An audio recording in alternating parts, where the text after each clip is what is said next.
من دون الله أولياء كمثل العنكبوت اتخذت بيتا وإن أوهن البيوت لبيت العنكبوت لو كانوا يعلمون জোরে বলুন আল্লাহু আকবার।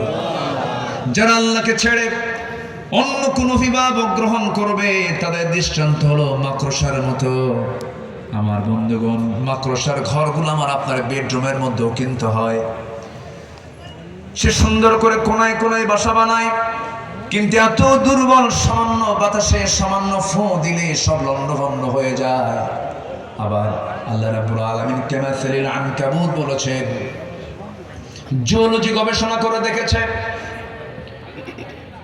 পুরুষ মাকড়সা এবং স্ত্রী মাকড়সা এরা যখন ইন্টারকোর্স কমপ্লিট করে, যৌন মিলনে যখন মিলিত হয়ে যায়, সম্পূর্ণ যখন হয়ে যায়, সেই সময় স্ত্রী মাকড়সার মধ্যে প্রচন্ড ক্ষুধা কাজ করে, প্রচন্ড তীব্র ক্ষুধার যন্ত্রণায় সে ছটফট করে।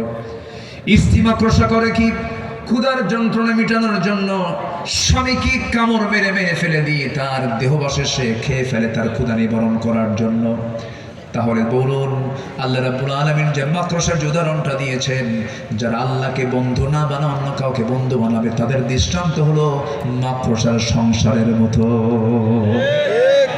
মাকড়সা সংসারের মতো, মানে বউ স্বামীকে কামড় দিয়ে মেরে ফেলে, এটা কি সুখের সংসার? আল্লাহ পাক কত আগে এই দৃষ্টান্তগুলো দিয়েছেন। সুবহানাল্লাহ বলবেন না? সুবহানাল্লাহ বলবেন না? সেই কিতাব আল্লাহ তাআলা আমাকে আপনাকে দিয়েছেন। সকল কিছুর ফয়সালা এই কিতাব থেকেই নিতে হবে।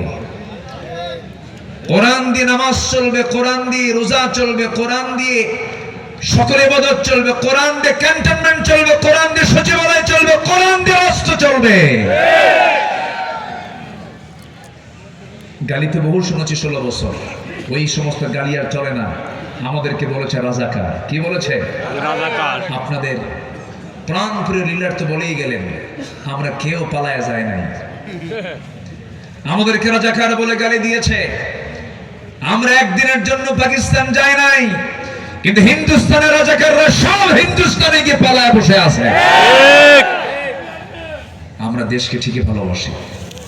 বলি আলহামদুলিল্লাহ, জোরে বলি আলহামদুলিল্লাহ। আমাকে সময় দিচ্ছেন তো? শেষ ক্লাস তো, শেষ ক্লাস নেওয়া একটু কঠিন।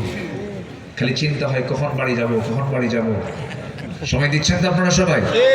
বলি আলহামদুলিল্লাহ, জোরে বলি আলহামদুলিল্লাহ। তো মূল আয়াতের দিকে আস্তে আস্তে যাচ্ছি আমরা। আমাদের জন্য জীবনে আদর্শ একটাই। আমাদের আদর্শ কয়টা? তিনি হচ্ছেন মুহাম্মদ সাল্লাল্লাহু মুহাম্মদ সাল্লাল্লাহু আলাইহি ওয়াসাল্লাম। তিনি কি আদর্শ হিসেবে তিনি কি এক জায়গায় না সব জায়গায়? সব জায়গায়। এক জায়গায় না সব জায়গায়? সব জায়গায়।